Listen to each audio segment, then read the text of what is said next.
since James has said I can't say hey everybody this week, hello, gentle listener. Did I say that? I don't remember. I might have. It's in the pre. It's only something that our Kickstarter backers can, or I'm sorry, our Patreon backers can hear as part of our special new. You got to pay extra for something you don't listen to anyway. Podcast. 10 backward forward. So anyway, James, how have you been, man? I've been great. Not great since I watched this episode. Wow. Yeah, it makes me make Jeff Goldblum noises this episode. Yeah, I don't know. This one is real polarizing. I remember that kind of contemporary to when it was on. I know a lot of female fans liked it.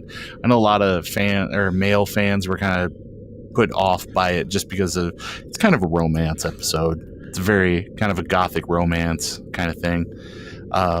It's pretty. It's a pretty episode. Yeah, is it? I mean.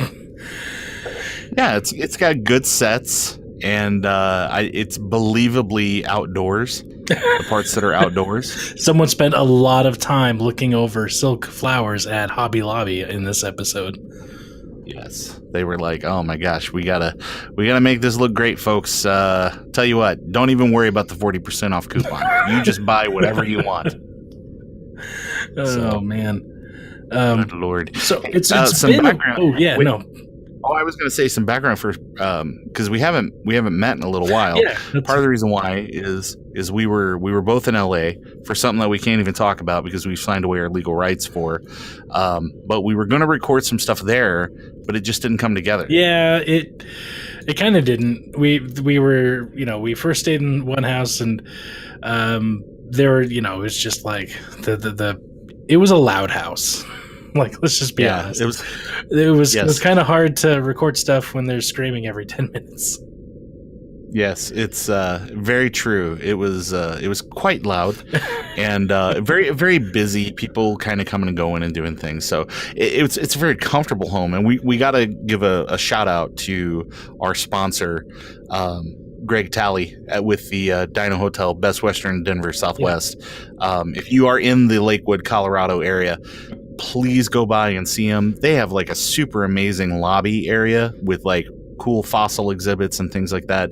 I think most mornings they also have a docent there from the Morrison Natural History Museum who will kind of talk you and maybe your kids, if they're dino fans as well, talk them through some of kind of the cooler history of the Morrison area and Denver just kind of being a dinosaur type town. So if any of our listeners happen to be there, definitely stop by. But he was, again, our sponsors, just so kind to kind of let us stay with him and things like that. So that was very true. Very true. And it's 10 minutes away from Red Rocks Amphitheater. So if you've got an itch for some amazing outdoor music or festivities, a great place to stay, right in the little nestled southwest area in Lakewood, Colorado. We often make the joke that it's equidistant between both Pacific and Atlantic Oceans. I don't know that that's true, but you can probably go there and ask at the front desk, and if you do, they'll give you a free toothbrush. Yeah, we don't know because there's no ruler long enough to really measure that out. No. So the science is out on that. Yeah, someone will eventually figure it out. But hey, you want to talk about this episode? Do I? Now that we've chilled for a minute or two? I don't know if sure, why not? Let's go over Sub Rosa. We didn't even say the name of this thing yet. Oh my gosh. So, but yeah, Sub Rosa, teleplay by Brandon Braga. And screw you, Brandon Braga. I know. And a couple of ladies wrote this. It was Jerry Taylor and it's Jenna F. Gallo.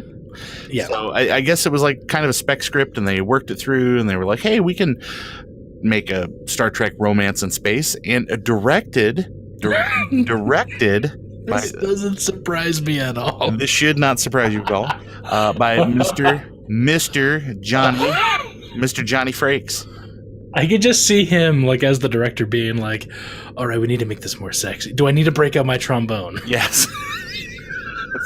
Hold on. Because Right, here goes. trombone music is the most sensual of all music. All right, now you're really into it. Like, oh God. Oh Lord. All right. Well, do you want to do the cold open? Or you want Let me do the cold open because that's go for it. I don't get to talk as much.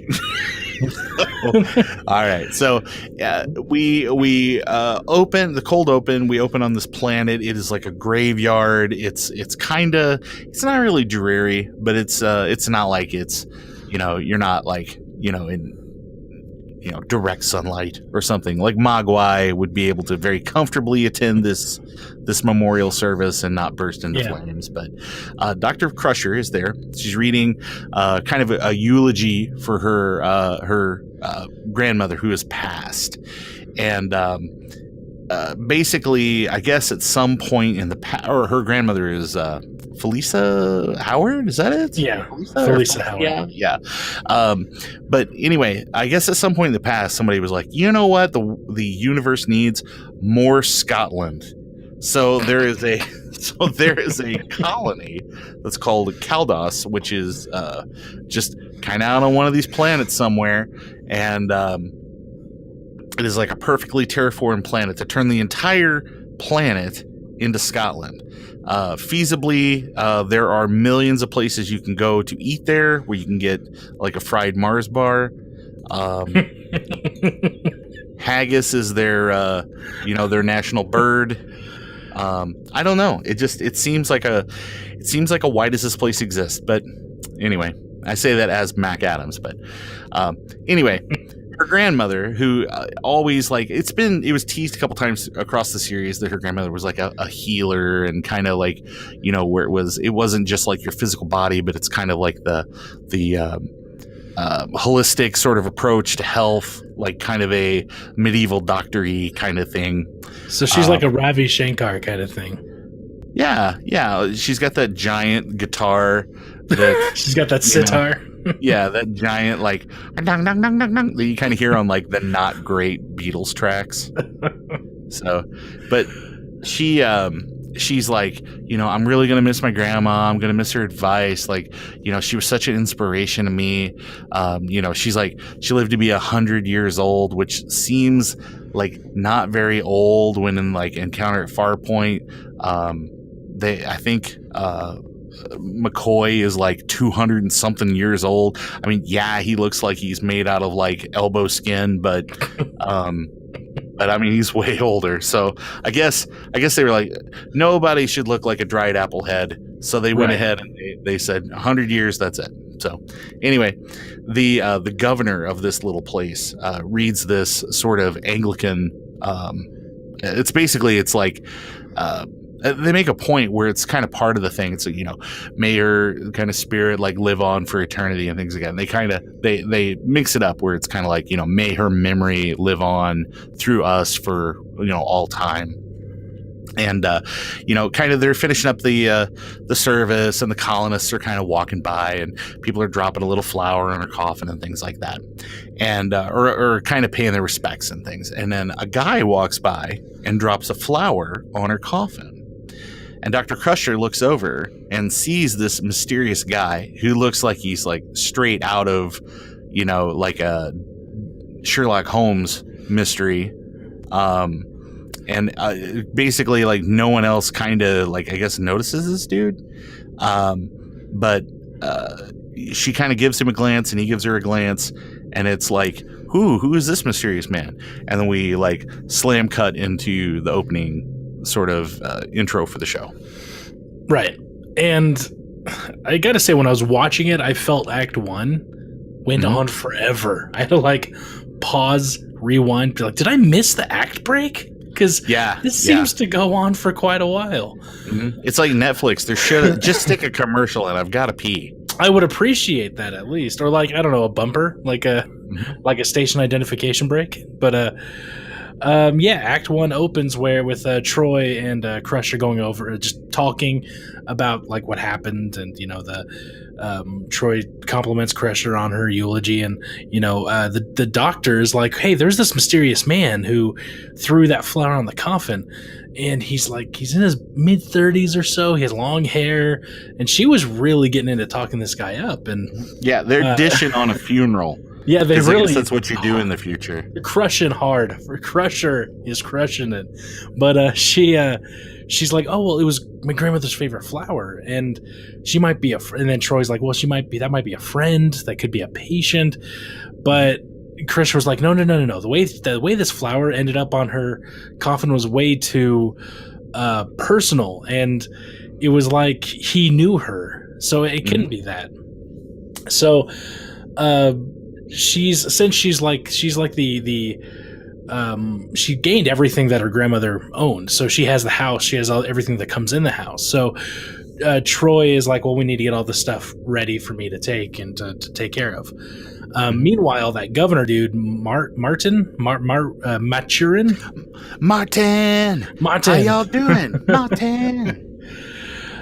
Maturin, I don't know how you say his name. It's been a couple days since I've seen this episode, so it could be margarine for all I know. Well, that dude is talking to Picard about like, hey, are you going to stay long, because we need some help with all the terraforming and making sure all of our like weather systems are working, and so could you stick around and maybe check up on everything, make sure everything's running fine, and science, yeah. See, pretty much it's just a big science conversation. And then Picard is like, well, what's up with you wanting to terraform this into the Scottish Highlands? And the governor is like, oh, when I was a boy, my parents brought me to Scotland and we visited all these castles, and I was like, I felt like I came home. And don't forget, he's like some weird alien dude. Yeah, he's not human. He kind of looks like a Bajorian with bigger nostrils and more hair. Yeah. And he just talked about like, oh, we visited Glamis Castle, and it was just, I felt like I was at home, and that was pretty much it. We see Crusher inside her grandmother's house, and Troy and Crusher talking about her grandmother and how they were talking about how Felisa, Crusher's grandmother, had green eyes, and there were only like two people in the family. Crusher and her mother, Beverly and her mother, didn't have green eyes, and I was like, well, yeah, that's because green eyes. No green eyes for soulless gingers. You guys are just like the two in the family. So Troy finds this candle and is like, oh, this candle's so beautiful, and it's a family heirloom, and it's been in the family for generations, and Troy's like, I'm going to take this back to the Enterprise. And so she's upstairs reading her grandmother's journal, and this guy just enters the house and starts like messing with the candle. And the sound causes Crusher to just run right downstairs, and she's like, get the hell out of here. I don't know who you are. And the guy says, no. My name's Ned. I was the caregiver for this house, and you need to get rid of this candle because the candle is just bad news. And Crusher's like, no, screw you, dude. It's my house, my candle. Get out of here. And he kind of is like, he's like one of those characters who's it's that whole cursed candle to be stolen by a crazy Scottish man trope, the classic. It's like, all you Howard women are stubborn, and then he just leaves. Yeah, he's like, I told you, you can't light a Yankee candle right up there against the curtains. Can I ask you something? Why is everything in the future Dickensian? I think it's because it's something that audiences would be familiar with and instantly identify as old. I always ask that question with everything, and whenever they want to talk about like, oh, the past, that is when people who are alive now in this age is going to understand.